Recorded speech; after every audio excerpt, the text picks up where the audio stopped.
Okay, so welcome to Bee Talks. This is April's Bee Talks, and I am Bill Hesbach. I'm encouraging all of you that are here tonight to look at our website, ctbees.org, for the event page. Speaker coming up in a few days, actually at the end of April. And that person is going to speak on the scientific research currently available for honey and how you can then be sort of an advocate for honey and its medicinal uses. So we've always said in the past that honey is just basically, there's a lot of anecdotal evidence out there, but really no science. But now there is some science to back up the health benefits of honey, and it's worth seeing, and it's actually worth for you to know that what you produce in your colonies, which is going to be pure honey, you're not going to have any other additives in it, is beneficial for you in a number of ways when you eat it or sell it to customers or whatever you do with it. So should be interesting. Don't miss it. We have Paul on the call tonight, and he is our member at large. He's a board member. Right. There he is. And if any of you have any interest in serving on the board in some capacity, please let us know, because we could use some help. Isn't that right, Paul? Yeah. Yeah, we could use some help. We always use help. Yeah, we could always use help. Yeah, we could use some help. And so we'd be glad to hear from you. That would be great, especially if you're a master beekeeper. There might be some on this call. It's master beekeepers and stuff. We could use you as a person who teaches beekeeping for us. All right. Is there anything I forgot there? Yeah, Walter. Yes, Walter. Yeah, great. We're having a workshop on the 22nd at the bee yard. Workshop at the 22nd at Bee Yard, and I have done some manipulations to a colony up there for your first sort of lesson in how you can rear a queen early in the season. Now, what's interesting about the manipulation I did is I timed it, and I want to show folks that turn up to the Bee Yard on the 22nd how the timing works, because drones are not currently flying. So it's going to be another couple of weeks before drones are actually mature enough, sexually mature enough. They're out doing orientation flights around the colonies at this point, but they're not, in my opinion, probably not going to drone congregation areas. It's a little early, but in 2 weeks, they will be. You'll have a force of drones in drone congregation areas, and you can mate out a queen in a fairly robust way with lots of mating opportunities for queens. But if you don't have queens, if you don't have a way to, in other words, you have to at this point make emergency cells, which will take 16 days to produce a queen. So if you think about timing it with the drone population, it's almost perfect timing right now to do a split and let a walkaway split that would actually raise its own queen with emergency cells. And you could do that right now. And even though drones are not flying, they will be when the queen's ready to take her nuptial flights. Because she has 16 days. The drones will be flying pretty much early this year, in my opinion. And you'll see drone activity in flight in DCAs at in a couple of weeks. So that will make more sense when I describe it in detail at the Bee Yard. So I encourage folks to come to the Bee Yard workshop. And that's it. We're having our first live speaker in May at the Ag Station. We're trying to sort of ease into this. So our speaker is me, and I'm going to give a talk on flight and sexual reproduction. I give all over the place. I'm actually scheduled to give it at the Eastern Apicultural Society this year in August. So I will give it to you folks. Anybody who shows up at the Ag Station will hear me talk, and then we can gather together as a group and share stories and do whatever you want. So it'll be our first gathering in the ag station. But of course, we have 11 other in-person events this year, 9 of which are in the yard, 9 or 10, I can't remember. And then my session, and then we're going to have Cameron Jack back to speak at the ag station later on in the year, in the fall. All right, so we have lots of in-person meetings this year. Okay, so let's kick it off with the bloom calendar. So I'm going to share my screen for my bloom calendar, but I want to hear what you guys have to say. Also, April is a big month for blooms. All right, you might be able to. Oh, can you see it? Can you see my shows? Yep. All right, so you can see now April has all of these blooms, right? I tried to get them in order, but as I'm discovering them this year, I move this, the dates move around a little bit.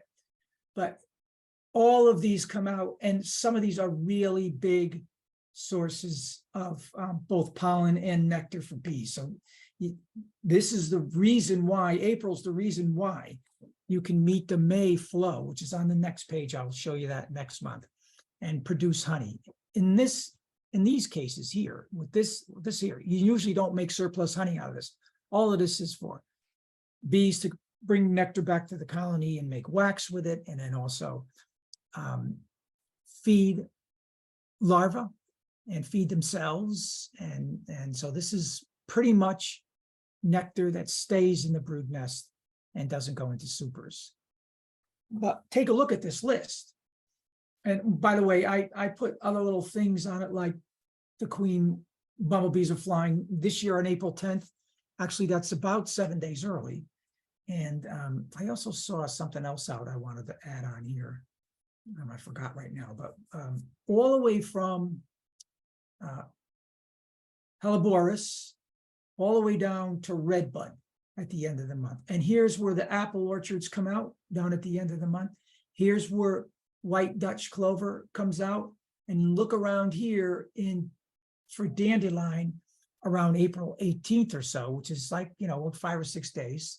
And I'm sure I'm seeing dandelion pop up now, but there'll be more of it out. And it will determine the extent of that dandelion bloom in our area, will determine whether or not you choose to put your honey supers on in the middle of April or wait later on till the end.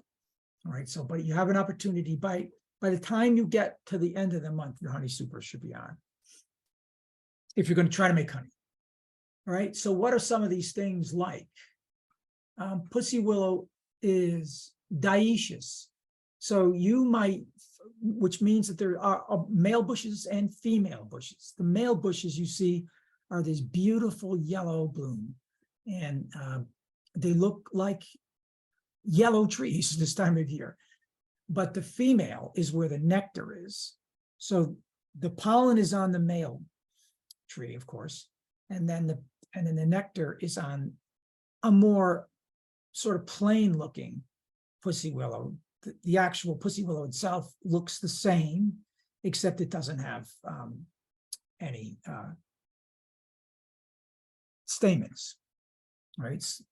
The stamens are absent, and that's the difference between the male and female, of course. And then, so you might be deceived. You might have pussy willow around, but it looks green. And then I wanted to show you something about soft maples. So, and Norway maples, because they're a big source of both pollen and nectar this time of year. And I want to show you a picture of one of them. So I'm going to stop this. Any questions about the April bloom before I go? Now, by the way, these are observations I've made over the years. So they're pretty good, but they don't mean that this is going to happen exactly on these days. I can't stand over these specimens and get the exact day. These are approximate, of course, but they're certainly within a couple of weeks, and they're a couple of days, I meant, and they're also noticeable from lots of different vantage points. So I don't have to go up to the tree to know that it's blooming. I can see them, like for instance, with the maples now, all the soft maples are blooming. You can see that they're totally green, like a nice, beautiful light green.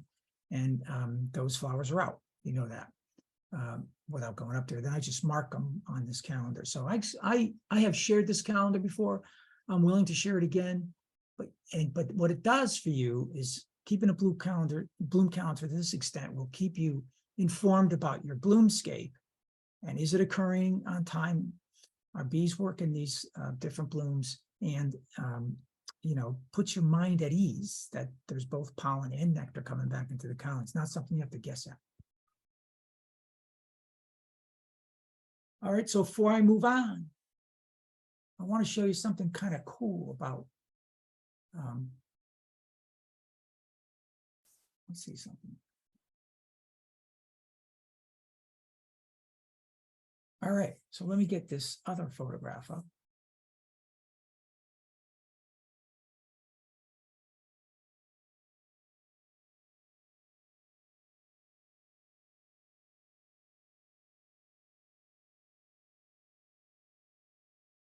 All right, let me know if you can see that. Can you see that? Everybody see that? Yep. All right, so that is what you're looking at is just a plain old maple, like a Norway maple. And this particular maple tree, if you want to get an idea of what a bee's world is like when it gets into nectar, go to any tree now, any green maple tree that has flowers like this. Now, to you, it only looks like light green because a maple tree, when it blooms, the flowers are green, the leaves are green, the stems are green, everything's green. So there's no like distinction in the column. But look at the center of that. So the center of that is where the nectar is coming out of that flower. And I took this photograph about 10 minutes ago. So I went outside, more than 10, maybe 20, and grabbed a twig off of my low-growing maple, Norway maples, and brought it in here to show you. I encourage you to go out, find a maple tree near you that's green like this, pull a branch off of it or a little bit of these flowers and taste that maple flower. Now, this is not a large flower, it's small. It's probably 1/4 inch across, maybe. It is the most delicious little flower out there. You don't have to eat the flower, you can just put your tongue on that wet spot. And you will get a interesting, it has a remote maple flavor, but it's so sweet. It's hard to believe that that little flower puts out that kind of nectar. So if you want to get an idea what's going on with your bees and from their perspective of the world, go out there and taste a maple flower. It'll get you in touch with, you didn't think you could taste a maple flower, I'm sure, but you can. All right, let me get back to stopping the screen now. Interesting? No? Yes? Nobody cares? Yes. It's interesting. Yes. Okay, good. And try it. You got to try it. You'll love it. All right, so I'm going to open it up.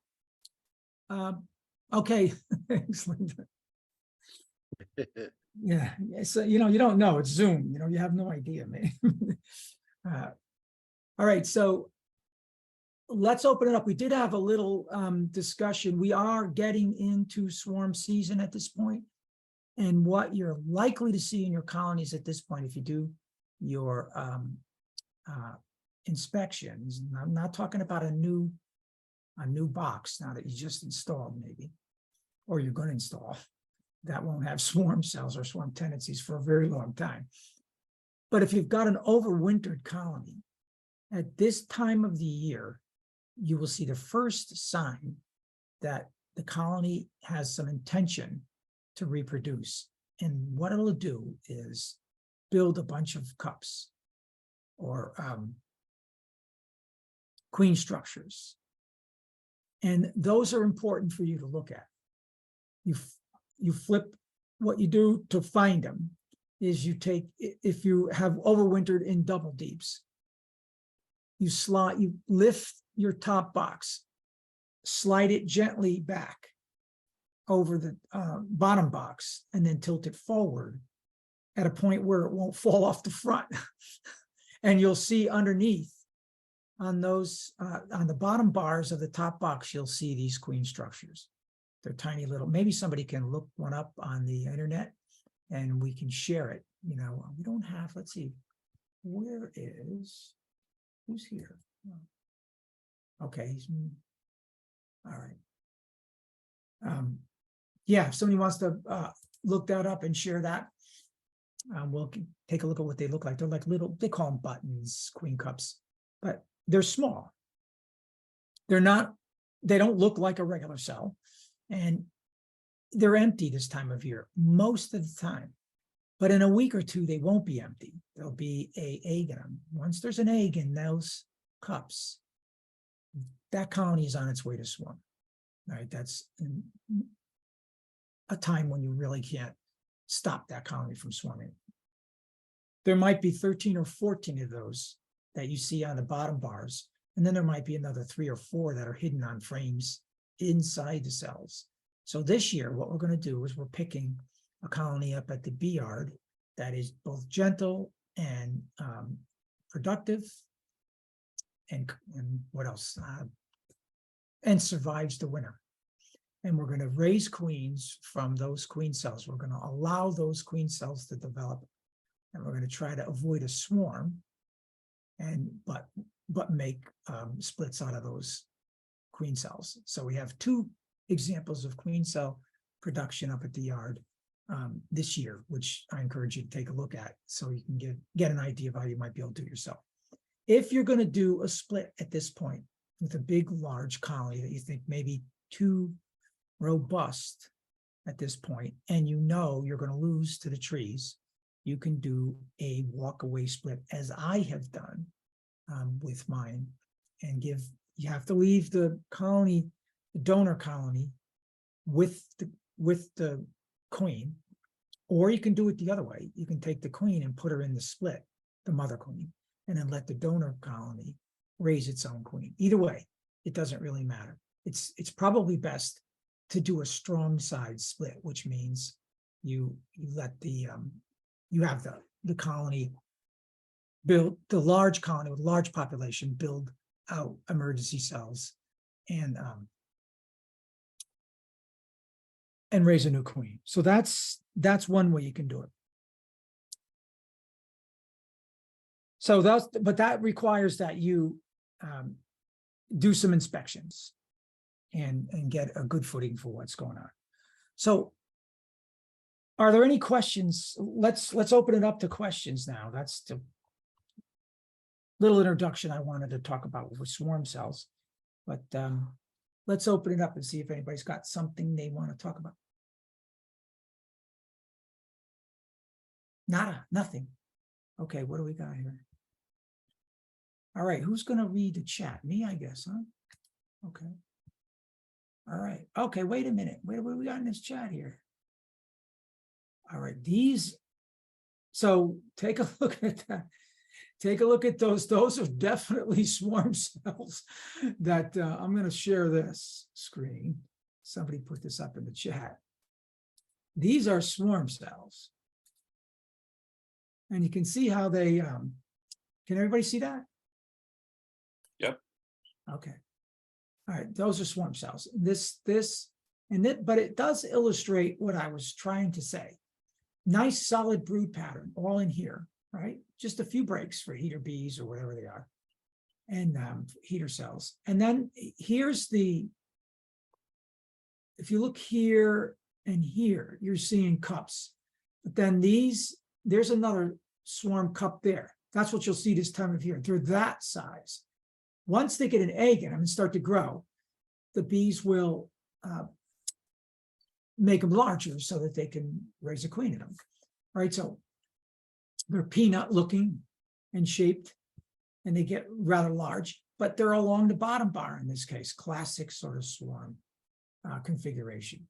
Of course, these little swarm cells can be hidden under the bees and little places where there's voids and everything like that. So for you to go along and try to find every single swarm cell in a colony, it's difficult. It can be done, and we're going to do it this year at the yard, but it's not the easiest thing in the world to do. All right. There's another queen cell on the top right there. Oh, yes, I didn't see that one, Walter. Yeah, they're over here. And that one's pretty far along. So that one's another one that they drew a cell out from, and from the actual face of the frame. And if that's covered with bees, that's hard to see. And if you're going through the colony quickly, you're not going to see that one, right away. Yep, that one there is pretty far along also. All right, let me stop that share. What else do we have? I gotta try to get back my, oh, there it is, it's over there. Oh, how did that happen? So Bill, what would you do with those cells then? Would you do a walk away split? Take a few down, leave one or two? Well, let me see something. I gotta try to get this thing. I'm still trying to balance. I lost you guys. You're over here. Okay. I lost the Zoom. Why did I lose Zoom? We see you. Yeah, I know, but I lost I lost everything. I lost the piece. Wow. Okay, I got it back, I think. Yep, I got it back. You have to actually figure out what you want to do with it. Like if you're trying to make honey, you're going to try to keep your colony from swarming. So I would have probably taken action to try to mitigate that swarm urge earlier than when there's cells. Once there's cells, you have to take action or you're going to lose half your bees. That's just going to happen. But if you run into that, then yeah, you can swarm queens raised in cells like those that you saw on that photograph are good queens. They're raised in a time of plenty. Generally, those swarm cells are drawn out when there's plenty of resources around. Bees have plenty of pollen. There's nectar around, and they can and they raise a good queen.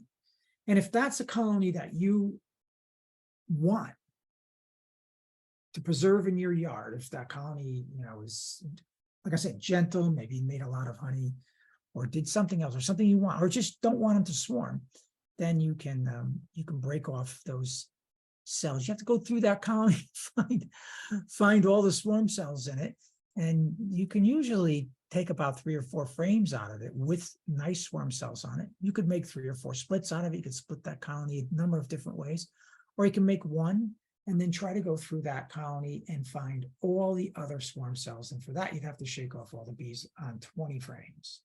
So unless Walter, do you have another way you do it? Yeah, I think your answer is right on it. If you want more hives, that's your answer. If you want honey, you have to try and shut it down. That's exactly right. Before it happens, not during that case. I mean, you can get it to if you get it earlier. So at this time of year, if your goal is to keep your colony from swarming, you have to take brood out of it now. So what I do is I will go through my colonies and equalize them. So now I have 4 brand new boxes of bees up at the bee yard, say for instance. I'll use the bee yard as an example. And they're from packages. So I have immature colonies up there. I installed them in late March, and it'll take them 10 weeks to get to full strength. But I can go along in my mature colonies up there, and I can take brood out of them slowly and put them in those packages, bees and all. So in the hives that I have that are weaker. So you can look at that as an example of strong hives and weak hives. So that's why it's always important to have more than one colony, and possibly 3 is nice. Or you can either start splits, as I said, walk away splits, and risk them mating out early, or you can take brood out of them. And if you take 2 or 3 frames of brood out of them, I usually take 2 at a time, and I might do it 3 times. And you can really get colonies to not swarm that way, because they're always behind the brood cycle. I don't take open brood, right? I'm taking full frames of capped brood and the bees, the nurse bees that are on them, and moving them into like a weaker colony, right? So that's one way to stop the big, robust colonies from swarming this time of year. And there's a higher percentage than 50%, say, for instance, that you can stop those colonies from swarming. But remember, a swarm urge is a reproductive urge, very difficult to, if anybody tells you to have magic concerning how they always are able to avoid swarms, I wouldn't believe them, because swarms happen even with our best control measures. All right, so that's kind of another way. Anything else? Anybody else want to offer any swarm advice? So my suggestions are, you can take brood out of them now and try to get them not to even get the swarm urge. You can go around and try to knock the cells down. That'll buy you a little time. If you get every one of them, it'll buy you a little time, but that colony will build other swarm cells and go again, in 9 days. So, or, if you miss a swarm cell, it'll swarm with a virgin queen. If you knock off them, or you take the queen out of the colony, or do something like that. Yeah, I'd like to add 2 things to that. If you're moving queen cells, make sure your queen hasn't left already, or you could be in a bit of a dead end situation there. Very important. Very, very important. Yeah, and also when you're wondering, like taking brood out of a strong colony, you have to really calibrate your practices to the area you have your bees in. If you've got an area with a lot of blooms, a lot of pollen, a lot of nectar, Bill's right. You need to take brood out of those strong colonies, or they're going to swarm. I've had colonies in areas that are not great for beekeeping, and they struggle, just to maintain themselves sometimes. So really, depending on where you are, you may have a ton of resources coming in. You might have not much coming in. So the answer for your yard might be different than our yard. Absolutely, that's a critical point.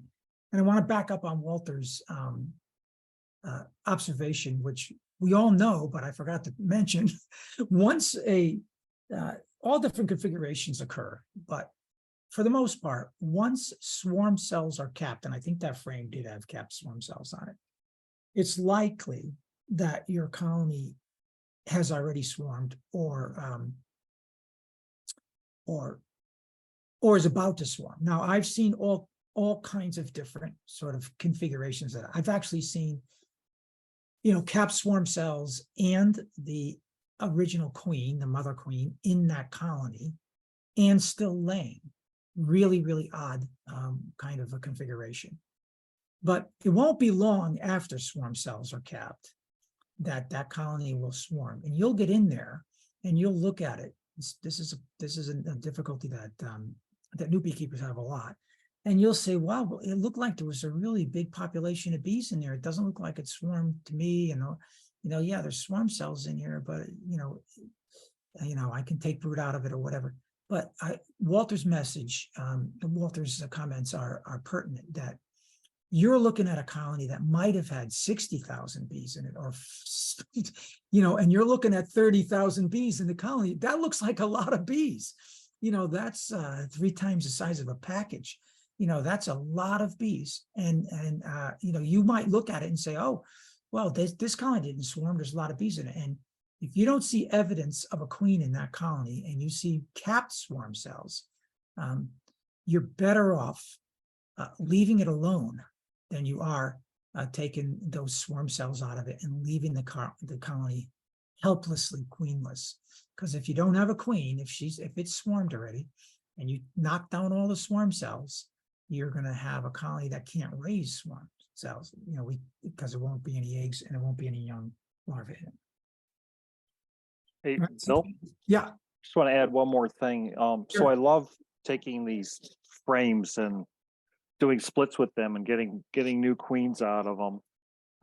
But I learned the rookie mistake a few years ago that it needs a lot of resources to keep it warm this time of year. I mean, it's hard to believe when it's 90 degrees today that it's going to get cold again, but Yeah, But- could, cool. it will get chilly again. And, if it doesn't have the resources, you'll end up with a lot of dead brood. Well, you can have chill brood, you mean? Yeah, chilled brood. Yeah, So if you're doing this, it's a good way of getting, your own queens, but just make sure you get a lot of resources, a whole bunch of bees and stuff like that. yeah. So, and again, thanks, Kurt, for that, because that's also important. That you don't shake the frame and bring it over, right? You got to take it over there with everything that's on it. And if it's loaded with brood, it'll likely have enough bees to cover that brood when you bring it over. And you bring those bees over. Now, you might think, well, that's going to be a problem for the colony that I'm making that split with. But actually, it's not. What'll happen is if there will invariably be foragers on that frame also, in addition to nurse bees. You won't be able to tell the difference by looking at them. They don't identify themselves at all. And they'll fly out of that colony, go back to their original colony. The nurse bees will stay with the brood. Nurse bees are not like foragers. They're pretty much accepted in any colony you put them in. You don't have a disastrous fight inside of colonies when you put them in, especially if they're a weaker colony. You're not going to have any kind of controversy at all at that point. But yeah, then again, if you're trying to build that other colony, you might even want to consider feeding it, when you're trying to bring that nuke along, or whatever split you make. So Brian Campbell has a question. Go for it. Brian on? Oh, well, you want to read it? Sure. Yeah. So he writes, overwintered with 2 deep and super, a year-old hive, great activity throughout the winter, opened up last week on a warm day, queen moved up into super, lots of eggs and capped brood, wondering why she was in super, moved the super below and already laying in the deep now. Well, I'm thinking he's using the terminology super as honey super, I'm going to imagine. So let's say he's talking about a honey super. Queens, if you overwinter your colony with a super of honey on top of it in the spring, that queen will be up there laying in that super of honey. They eat out the honey that's in it, and that's where they stay. So that's where the cluster ends up. I don't think I can even recall a colony that has ever not been laying in the super if I overwinter with not, which I very rarely ever do. But there are some times when I caught brood, a queen excluder failed or something like that. And during my extraction, I caught there's a bunch of brood inside of one of my honey frames, and I'll put that back on the colony and just let it winter over that way. And that queen will be in there. Now, what I would have done is I would have looked for her in there. She's in there for sure. And then he could have turned that back into a honey super at this point, I think, assuming that she was laying in the deep a little bit. You could have put her down in the deep, put a queen excluder around there. That honey super, the brood in that honey super would have emerged. And then the queen can't get back up there and lay again. You can do it that way. You can do it the way you did it. I'd like to know how that works out for you. That's an old school method of feeding bees, overwintered bees, is to put a super below. Natering, it's called. I know old time beekeepers used to do that all the time, and they claimed that when bees come into the colony, they will move that honey around in there. I don't have any evidence that is true, but maybe, I don't know. But we'll see what happens with yours. Let us know. So Tim Dutcher has a question too. Is he here? He is here. I saw him. I saw him, yeah. Hey, Tim. Hey, Bill. Yeah, I'm here. I actually have 2 quick questions. One is like, because I'm checking all my hives right now. I'm starting to make splits, and I'm wondering your thoughts on like quality of queen resulting from making a walkaway split, or not a walkaway, but like putting, making a split that without swarm cells, so they raise an emergency queen, versus queens raised from swarm cells, if it's advisable just to wait a little longer. No, you can wait longer. You can wait longer and use swarm cells. You get I think you get a better queen. The risk of emergency cells is that you'll get a intercast queen, which means that there wasn't an egg or early enough larva. If the larva in that cell is over 36 hours old, you're going to get an intercast. Right. Right. I mean, So I'm thinking just to put frames of eggs, like at least a couple frames, just eggs, yes, egg to do that. So I'm making sure that there are plenty of eggs to choose from. right. I'm doing it, but okay, yep. So how do you make sure you don't get an intercast queen when you've got eggs and young larvae on a frame that you're going to use as a split? You got any idea? Or you're asking the question? Well, I'm just saying, like, that's my hope is that they'll make the best choice, but maybe Well, but that's you can figure that out. So what you do is, as soon as you go into that colony that's making emergency cells, right? You knock down the biggest ones. okay. All right. So if you eliminate the biggest cells, the other ones that are not as far along, we're definitely coming from the eggs. Right. Give them, Okay. give them a couple days so you can actually manage that. Yep. Okay, that makes sense. Yeah, I've done it with 2 hives, and I'm gonna wait for the rest for but it's, it's a swarm time. I just want to make sure I catch it at the right time. So It's so hard to do. I mean, yeah. And it's so much fun too. And if you're going to actually experiment like this, and I think that both you and I and maybe some other folks here are making splits a little early this year, and may not work out, and Kurt might be right. It goes down to 0, and then Right. we have a bunch of chilled brood. That's why it's important to have a population of workers there. Yeah, the other thing that I'm doing is I'm moving the hive, and then I'm keeping the queen at a new location with plenty of work, and just moving a few frames with eggs and some brood, and then some stores and things over to the old location. So I'm going to get the field force back. That's the way I'm trying to do it for just these 2 hives. Right. I mean, it's as good as plan as any at this point. Right. The other question I have, Bill, real quick, is when you're doing balancing, and maybe you mentioned this, I apologize, I was a little late today, but when you're balancing a hive by bringing a brood frame with nurse bees over, and maybe this is an unnecessary step, but I've been like shaking the frame into almost like I'm doing a mite check, and then tapping the tub to get the foragers to fly away, and then putting those bees back in, and then introducing those to the colony that way. Very cool. Yeah, no, I mean, I thought to mention that, but I just didn't want to complicate it. So I'm glad you did.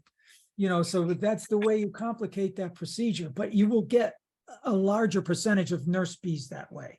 If you don't want them to fly back on their own, they'll come out of that bucket right away. And you give them a minute, not even a minute, but you'll notice that the nurse bees on that frame will crawl in that bucket instead of flying. And then you'll see the foragers are leaving right away. And drones will leave out of that too. So, yeah, you can get a higher percentage of nurse bees that way. You can also get really bold and shake a bunch of nurse bees out of the donor colony into that split, but that's, you don't necessarily have to do that. Well, is it risky, I guess, is it riskier not to shake that you may have foragers that you're like, if I'm building up I have a few colonies that are pretty tiny, but they're going to survive, but I want to boost them a little bit. They have a queen, the queen's laying well, but they just, they didn't come through great. And so I'm just throwing like a frame of brood or 2 to reduce some of my other colonies. And just as an extra insurance that no harm comes to that queen, or no fighting is happening. That's why I'm doing the shake. But do you feel that that's not totally necessary, or is it best to do that? Well, no, I don't think it's totally necessary. Well, they're not going to go after the queen. I mean, I don't know why they would go after the queen, in those circumstances. A colony will, I'm not even sure under what circumstances the colony will ball a queen. The only time a colony will ball a queen is if, well, you introduce a queen in a colony that's queen right. They have a tendency not to be too kind toward that queen at that point. The workers may ball it and kill it and sting it. Actually, it's a kind of an interesting process. They ball it, and we always thought they're using heat. And there's even infrared photography that shows that they get to the critical temperature around that wasp or queen or whatever it is that they're trying to ball. But if that was the case, then there'd be some dead workers at the same time, right? The ones that were close in. But I don't know if you follow literature on mandibular secretions, but there's a mandibular secretion that occurs in older bees once they're no longer nurse bees, called 2-heptanone. And for years, we knew that that was a kind of an alarm pheromone. So they have both an alarm sting pheromone, and they also have this 2-heptanone that comes out of their mandibular gland. So when they're biting a predator, this 2-heptanone is a mild anesthesia. So what the current thinking is that they're actually killing it with an overdose of anesthesies, which I thought was kind of interesting. I just threw that little science in there while we're talking. But anyway, I wouldn't worry too much about the queen in that case. Right. And like anything that might happen would be like the colony might be like not happy with the new foragers, but they're not, it's not like the new No, foragers. foragers aren't going to stay in that colony for not even a Right. They're right. gone in minutes, unless, by the way, they have a ball of, if they've got some pollen on their corbicula, no one will kick them out. I mean, they are, bees bearing gifts are acceptable to any colony. So if a colony drifts if a bee drifts to another colony and has nectar in its honey stomach, or it has pollen on its corbicula, it's allowed in. Strange as that is. So, Gail asked, can you define a weak colony? Well, I would say at this point, a weak colony probably has between 4 and maybe 5 seams of bees. You should be, if you overwintered a colony, at this point, you should have a very high population of bees in it. Probably, if it overwintered successful, in other words, the queen has been laying in earnest since the end of January, and all during December. All during January. But in February, the amount of brood starts to build, because by the time you get to, we have January, some brood, February, more brood, March, a lot of brood. And then where we are here in April, we've had a couple of brood cycles that would add thousands of bees to that colony. So you should have, 8 seams of bees. And if it's a double deep, there'll be bees in both boxes. When you look at it, you'll say, wow, there's a lot of bees in this colony. A weak colony will be centered in the middle, maybe, like I said, 4 or 5 seams of bees. Nothing particularly striking about it. The end frames will be vacant. There won't be any bees on them. The bottom box will probably be totally empty. So that would be a weak colony. Now, what do you want to do with that weak colony? Do you want to nurse it? Your backyard beekeeper, and you have a laying queen in there. You went in, you found that she's laying, that she's just building slow. You might want to give her a try. You could add brood to a colony like that also. But that's sort of weak in my opinion. 5 frames, 4 to 5 frames this time of year is weak. And So- it might be that might not be the kind of queen that you want to raise queens from either. Could you say more about that? Well, if you really want to raise queens from ones that have overwintered and took their brood rearing responsibility in earnest during February and March and even January, right? So that colony is building in a natural pattern to meet the flow. So that's a more stable, genetically stable queen. Right. So, she has the genome that will proliferate the colony. The other one is weak. She's a weak queen. Now, there could be reasons for that. I don't, but but still, I tend to like only in my philosophy, I will only pick queens that I evaluate are the kind of queens I want in my yard. Pretty calm. Since I produce honey, I want honey production, and I want them to overwinter. And I would love it if they respond to smoke, so that I could actually handle them. I would like it if they, because that's, by the way, that's genetic also. And I would like that they have some kind of grooming capability, so that I don't have to be constantly worried about mite control, that they have a moderate mite population that I can control with organic acids.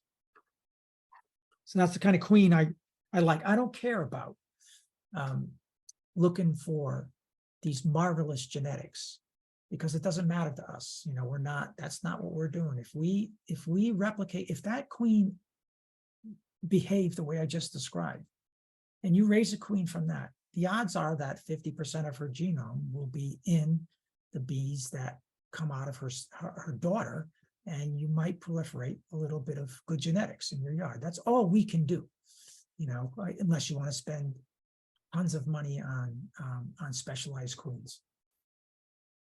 All right, let's go. So Nicholas Haskus says, Bill, can you talk about local colony losses versus national, and also commercial versus backyard beekeepers?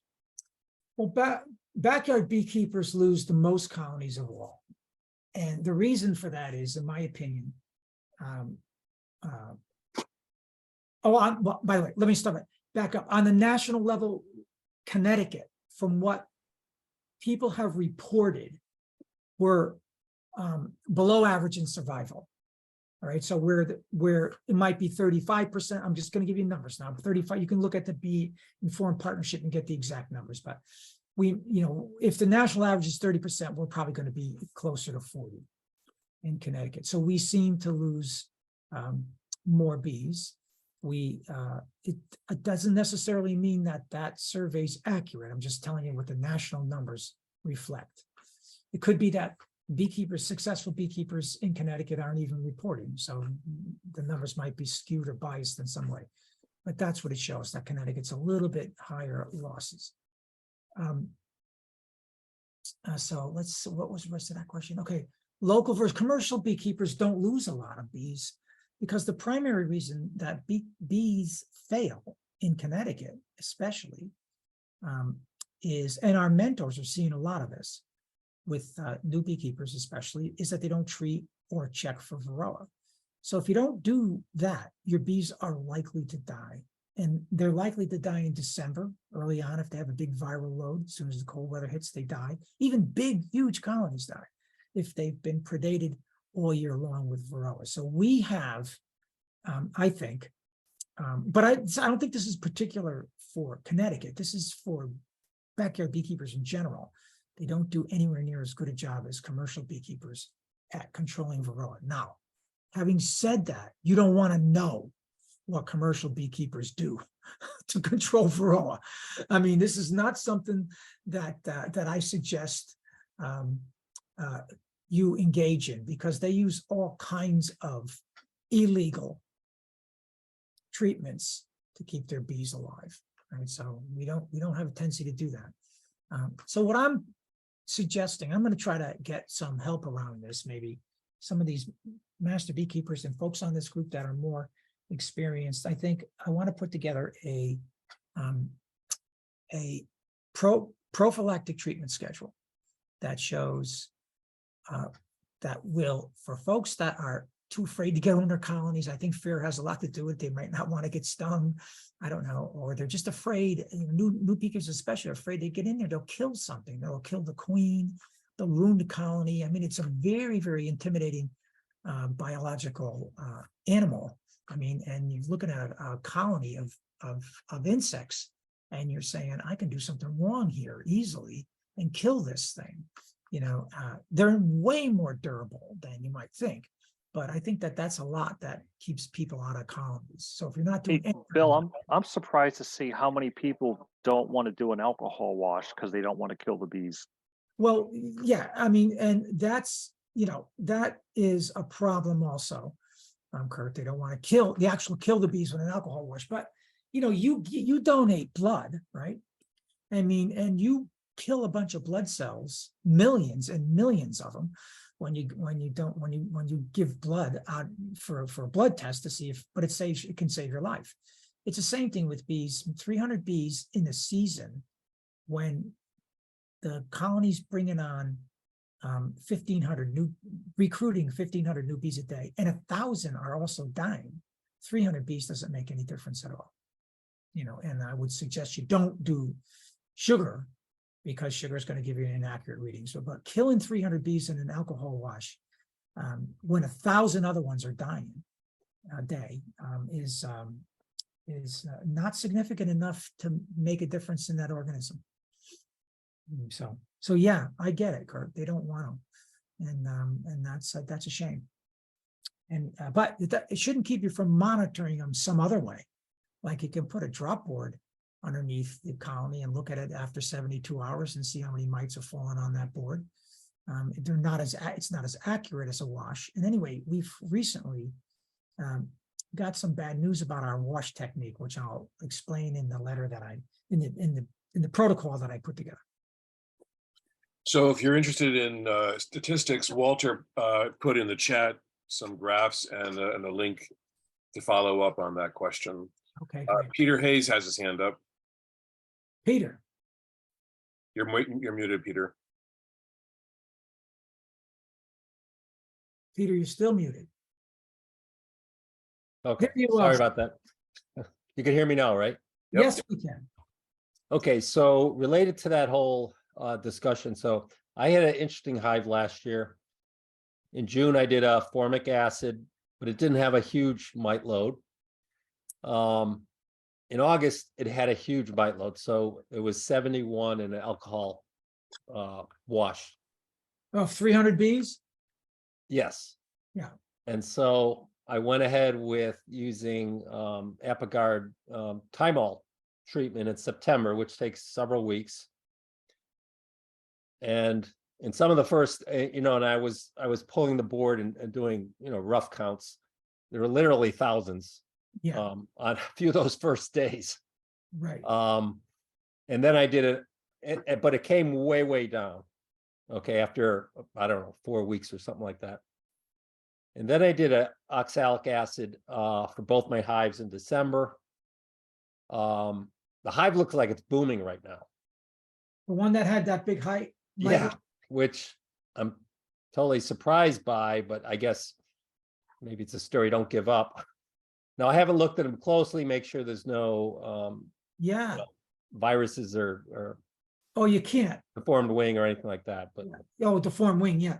But no, but you have to keep your treatments up now, because that colony is certainly so I'm just so Peter opened the door on this, so I'm just gonna talk about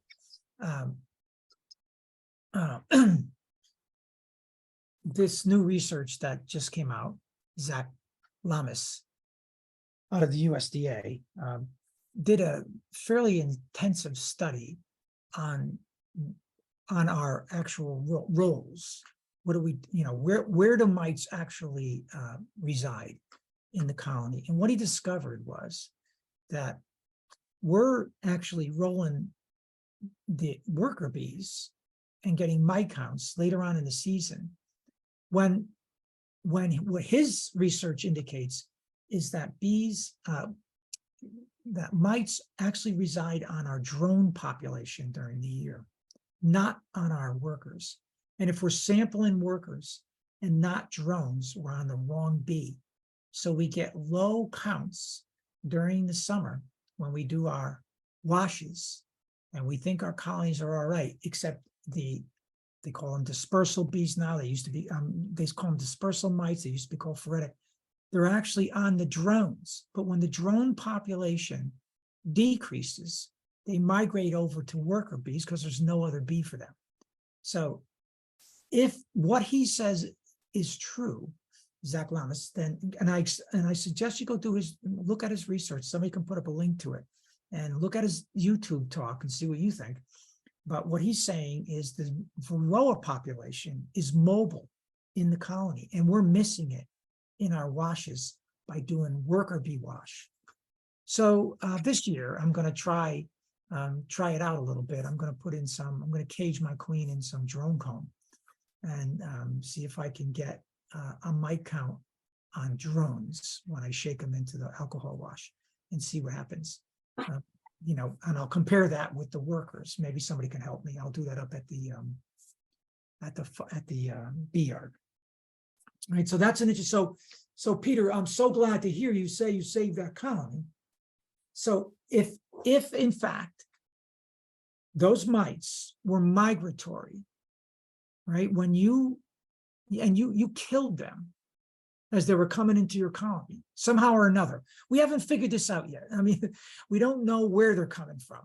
I think part of them come from the population of drones, and maybe part of them find their way into your colony another way. If you kill them before they've had a chance to feed on your bees, they're not vectoring any virus, because the only way that colony could have survived the way it did was that you killed incoming mites before they had my opinion is you killed incoming mites before they had a chance to harm your bees. You get that?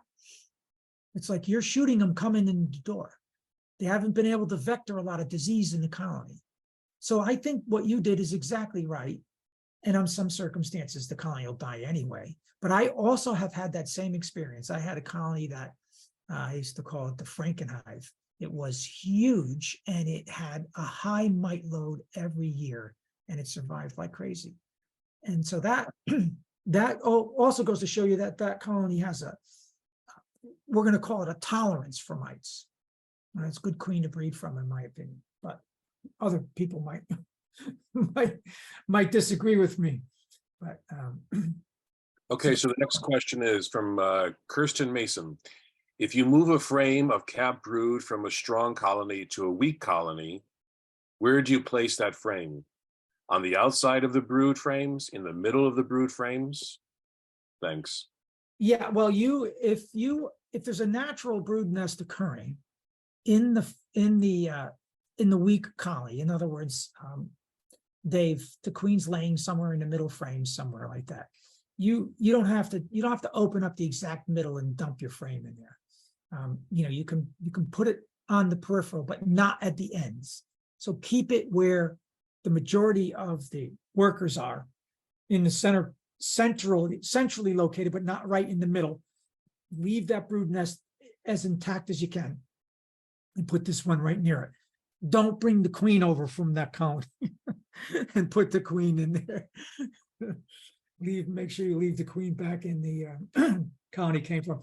You should be able to find a queen on one frame, but don't take that lightly, because they can run around the edge. They can run underneath. Sometimes they're just hard to find. And if you're looking straight on at it, like right directly on the front face of the frame, queens are harder to find than if you flip that frame up horizontally and look across the bees. A queen that has to move over workers is really easy to see. And queen spotters in commercial operations use that little trick all the time. So Jeff Culp writes, should we control the number of drones from a weak or undesirable colonies? How? Oh, that's a great question. And I think the answer to that is yes. You should actually try to do that, because those drone genetics, that's the queen. Think about drones as flying eggs, because that's what they are. And if you say, well, I don't care about this colony, and I'll just let the drones proliferate and fly all over the place, they're going to bring that genetic signature out with them and mate with queens that you might want a different genetic profile. Like, say, for instance, you came through the winter with a drone laying queen, right? Something happened, she didn't get fertilized correctly, but you noticed that during the season, right, she was wonderful, really prolific, great patterns, and no problem, except she went blank on you in late September. You didn't notice it because egg laying stopped, and then she comes through the winter as a drone layer. Now that you'll get a whole mess of early drones out of that colony, because that's all she could do. When she started up laying again in the spring, she can only lay drones. And in that case, if she's putting an unfertilized egg in a worker cell, and it's legitimately an unfertilized egg, and the bees will build that out, and you get almost a full-size drone out of it. Now that you have to decide about, right? That queen looked good to you, but then she came through as a drone layer. You can let those drones proliferate, and you might get good genetics out of it. And it was just that she wasn't thoroughly mated. But if that queen was sick all year and comes through really weak and comes through the winter and is laying brood, but just a small colony, she really couldn't get it together to lead that colony significant way. No, that's a queen that you might want to think about calling the drone comb out of. Yeah, there won't be a whole lot in that colony, right? Because it's a weak colony, and they're not going to spend a lot of resources on building drones out. Usually the strongest colonies you have build the most drones. And this time of year, by the way, when you lift the top box on an overwintered colony, you're going to have rows of drones on the top bars of the bottom box. And you'll be able to look at those drones, and you'll see some of them will have a little yellow on, a little stripe of yellow down their back. But then a lot of them will be pure, beautiful white. Flip them around, see if you can find any varroa in those cells. I have not been able to find a single varroa on any of my overwintered colonies this year. And I don't know why.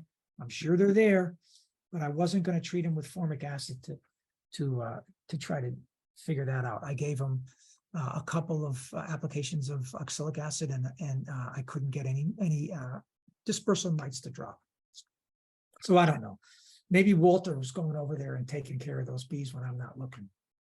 So just as a follow-up to that thing, that question, Gail writes, I took off a lot of drone brood from the top 2 hives, and there were 0 mites.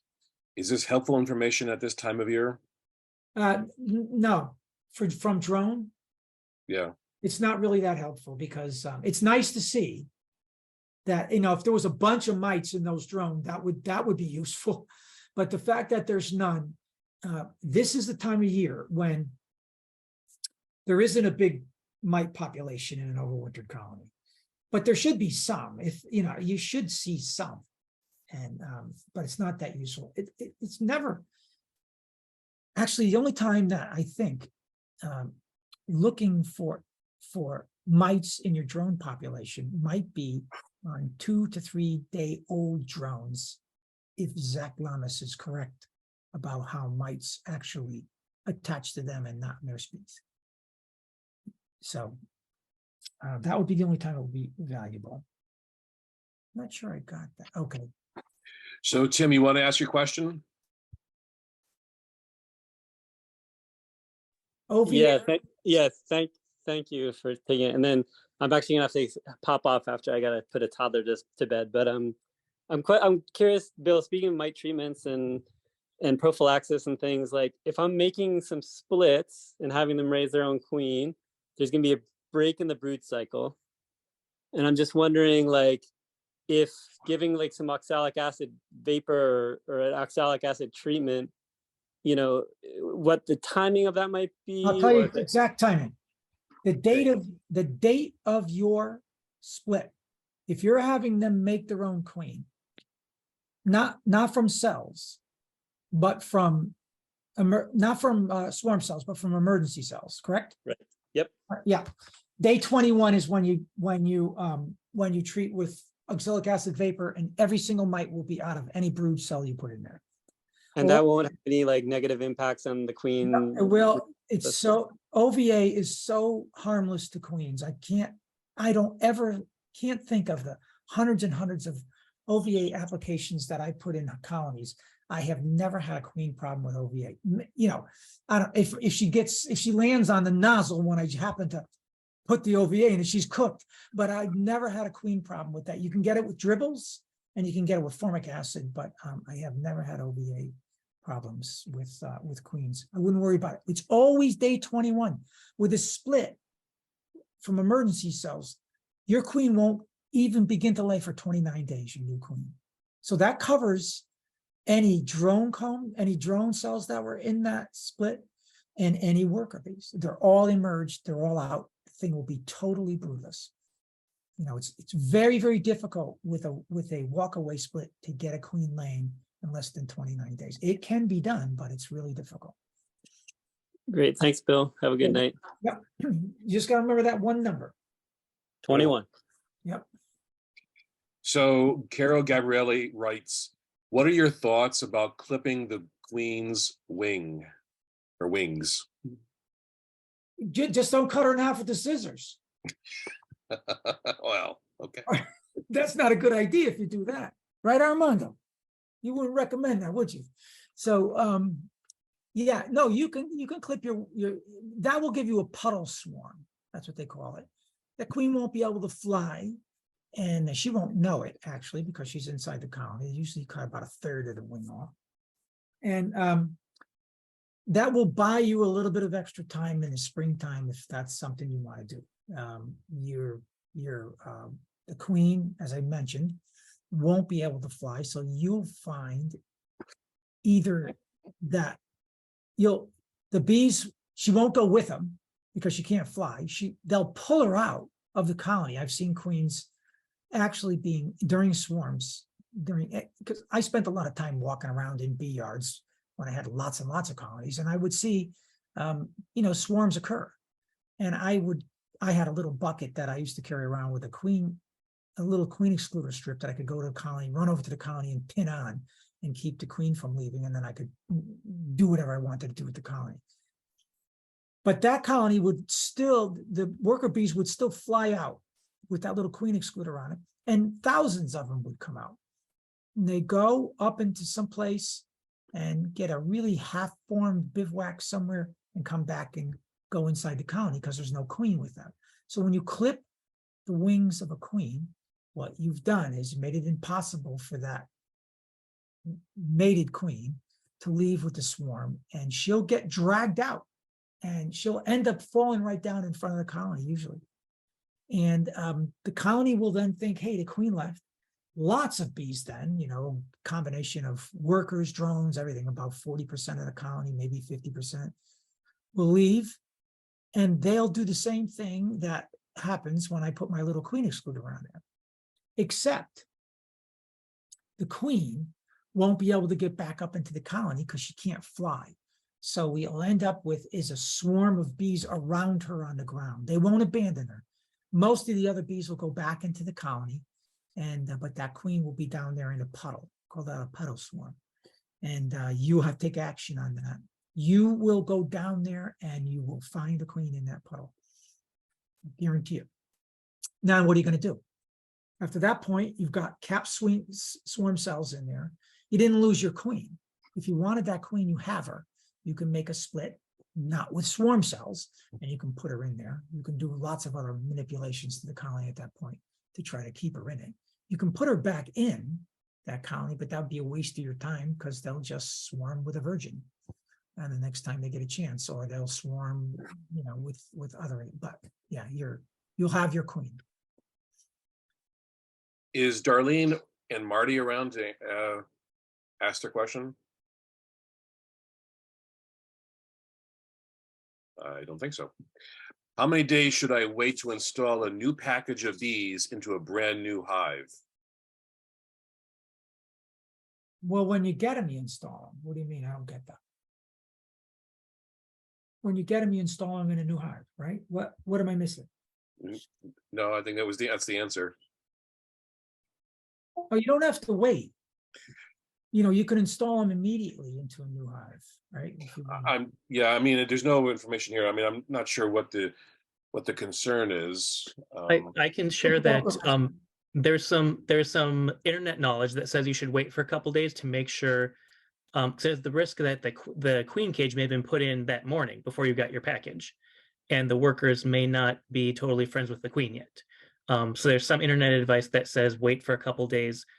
For me, I always ask the person who made the package where the package came from, when they made the package.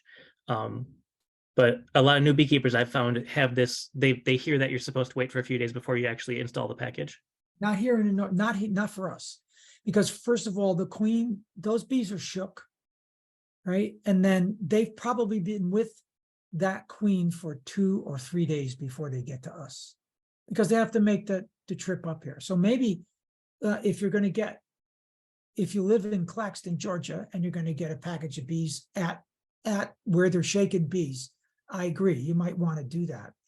But I direct release my queens and have for years up here. As soon as I look and see how they're acting on the cage, it gives me an indication if they've accepted the queen or not. If they're biting it with their mandibles and looking like they want to kill that queen, then I don't release her. But I have yet to see that. And Al Avatabo, a friend of mine and my mentor from beekeeping for a decade or so, who was co-author with Diana Cementero of the Beekeeper's Handbook. He lives here in Connecticut, and I kept bees with him for a very long time. I was fortunate enough to be able to keep bees with him for a very long time. He's a scientist, and he did when he was up at Cornell, he did a survey, and the bees came from down south in packaged bees, and he caged half and 50 colonies. He cage released half the queens, and the other ones he direct release, and no difference in acceptance. And when I install a new package of bees in a top I have never used them, let them release the queen out of a cage. I always let her leave. And up in the bee yard, this year when I put the packages in the bee yard, I only used a cage release on one package, and that was only just for demonstration purposes. All the rest of them, I just released the queen. She's fine. So I think, Walter, that's depends on what area you're in and how close you are to the supplier. So also continuing with Darlene and Marty, they ask, should I treat a brand new hive for varroa before I install the package of bees? You can. Somebody answered yes. You can do that if you want. If you just look at the instructions on your package of 8B Bioxol, Oh, there you go. right? And it shows you what to do. For you to actually treat a package, you have to do 2 things. You have to, first of all, saturate them. Well, I say saturate them, or feed them thoroughly with spray syrup. And I usually try to spray them 3 or 4 times, so that I know that most of the bees have taken some syrup into their honey stomachs, so they won't be as ready to gorge the next part of the operation, which is when you actually spray them with a sucrose and oxalic acid mixture, which you can find on the package, the directions on the package how to mix it.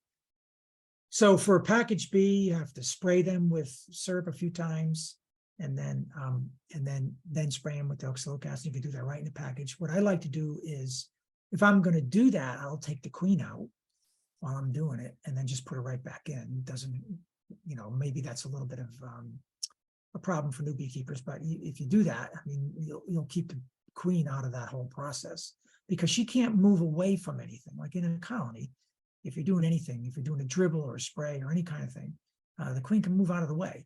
But if she's in that package, in a package, if she's in a cage, she can't move. So if you're dosing her with oxalic acid or whatever else you're doing, you could, do her some harm, I guess. I take her out if I'm doing that. But I hardly ever do that. I have for demonstration purposes. But my thing with new packages is I install the packages, and then I wait for the queen to start laying. I give her a couple days, and I treat with oxalic acid vapor on about day 7 after I see eggs in the colony. So eggs are considered brood. The colony is not likely to abscond once there's eggs in the colony. All right, so that's why that keeps them there. And vapor is sort of harmless to queens, and then you can knock down all of the dispersal mites or phoretic mites, or the mites found on bees. And none of the mites are in cells at that point, because they have to be out on bees if you have any at all. And I didn't see any in the packages I got. I mean, I saw very few. I saw more mites in the packages than I did in my overwintered colonies. But yeah, you can do it that way. So there's two ways to do that. And I think the answer is yes. Some people might argue with you that that's, prophylactic feeding. But remember, prophylactic treatments, and we should get away with from that. But I don't think we have a choice. We're stuck with mites. I think we'll be stuck with mites for a very long time until something miraculous happens. And so I think it's a good practice to give your bees a head start. Anyway, they should have been treated at the factory, at the plant. They probably were, but they probably used Apivar on those bees. Or who knows what they used. Teresa Donovan. Is Teresa here? Oh, right now is the best time to put a drone. Yes, Yes. I'm here. You have a question? Yeah, the best time Yeah. right now. Put the drone frames in Yep, right now. And put them right now. Yeah, put them on the, make certain that you see, if you have a drop board in there in your colony, Yes. it's a good idea to put one in and see if you can see any wax scales on the drop board.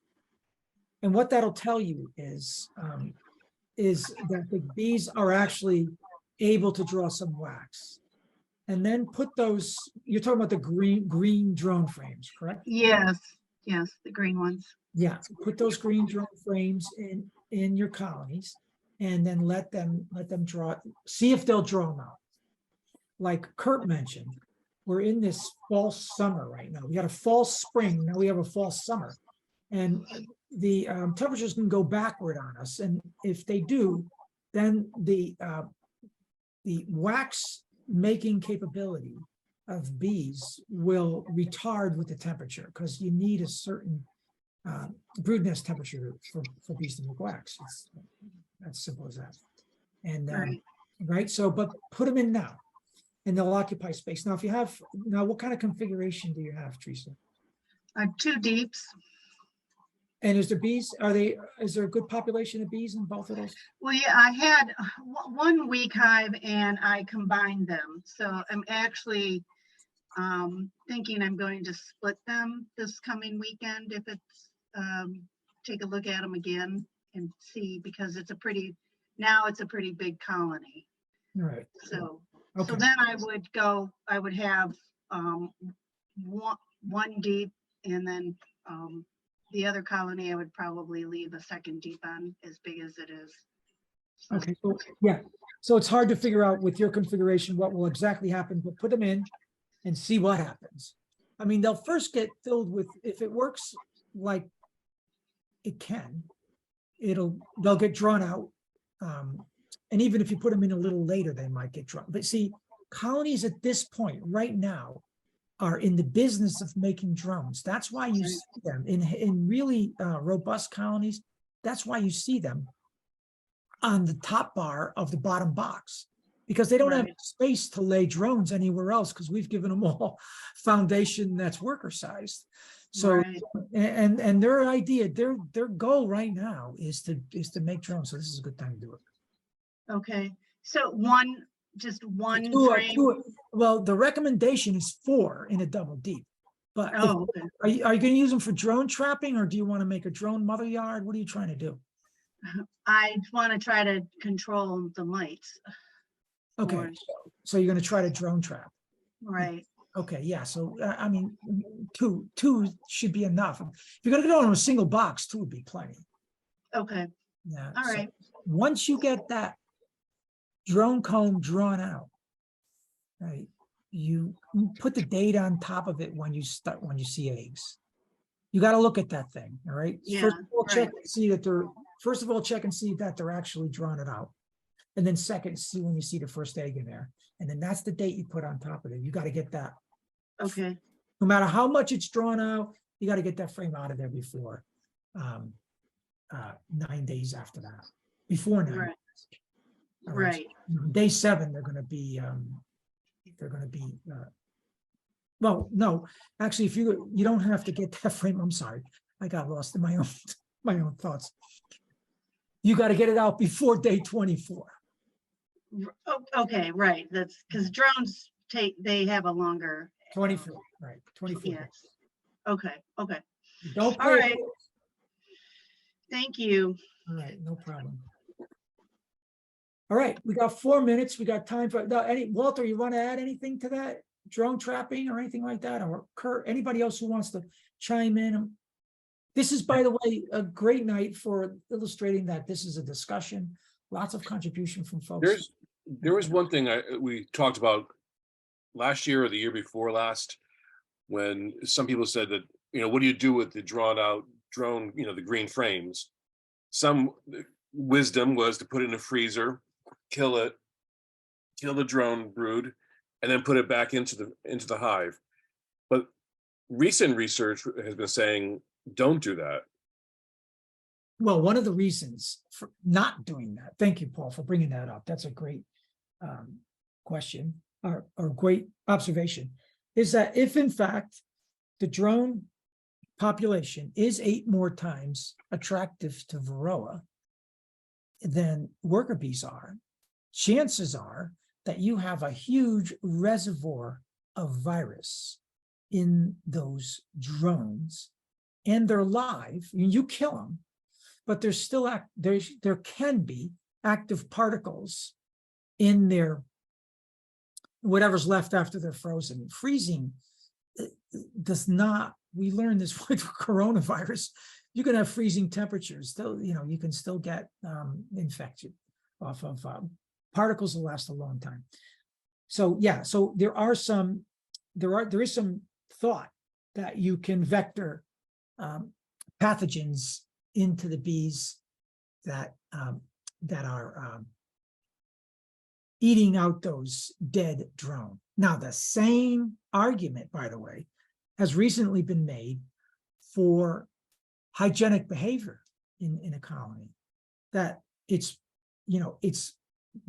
marginally reasonable to expect that when bees are uncapping brood and then chewing down infected larvae, at that point, that bee is alive when they eat it, or very viable, that they're spreading virus all over the whole colony that way. So there is an argument against. So that's the beautiful part about research, is that it just brings these little points out and makes you crazy, because if that's true, then the whole idea of a varroa sensitive hygienic queen is not a good idea. So the short end of it is freeze it or get rid of it in a different part of your yard. Let the chickens eat it. Let the chickens eat it.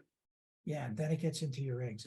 I mean, you can't, No, come on. you can't win. You can't win on it. No, but you can also comb them out.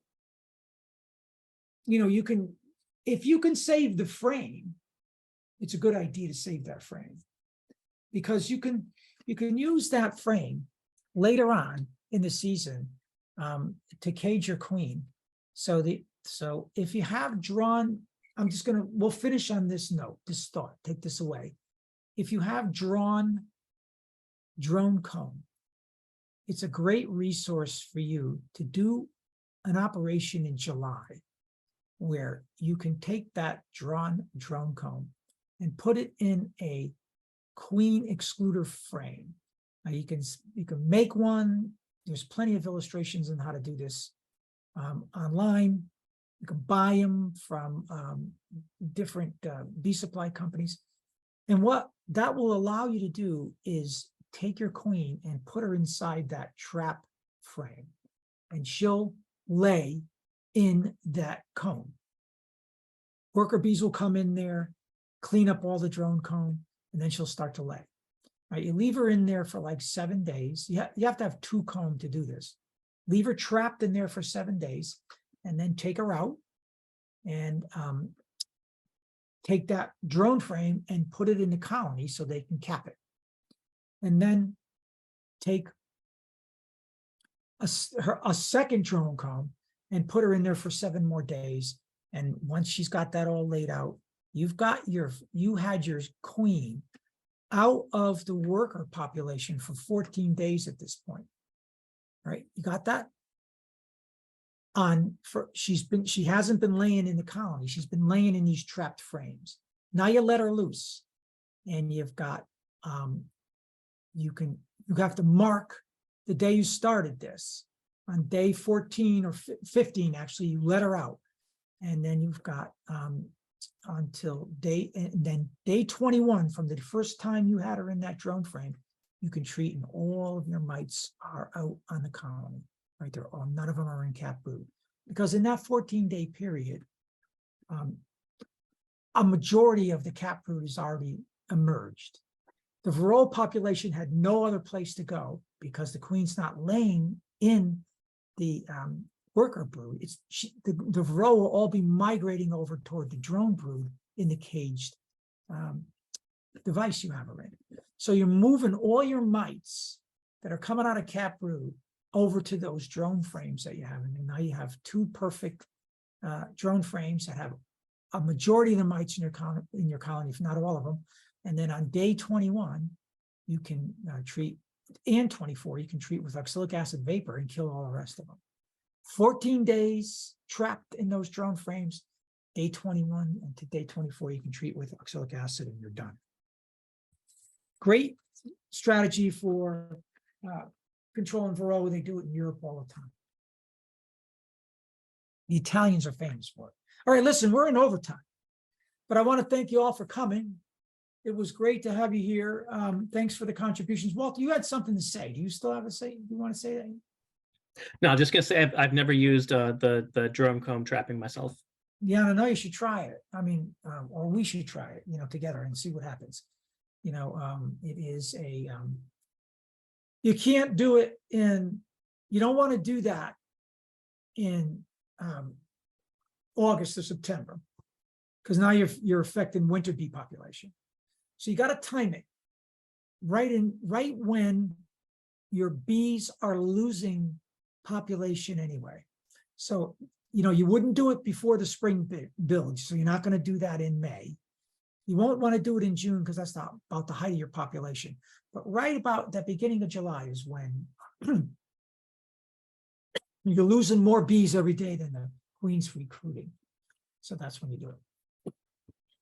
All right, look, we talked about a lot of great stuff tonight. Thanks for everybody who made a contribution. Remember the workshop on 22nd. Remember the workshop on the 22nd. Come up there, you'll see our new shed. And you'll see some of the manipulations I've done. And there's also a wonderful ringneck pheasant that lives right there. So you can see that thing. Yeah, always Bring a gun. cracking along. All right, cool.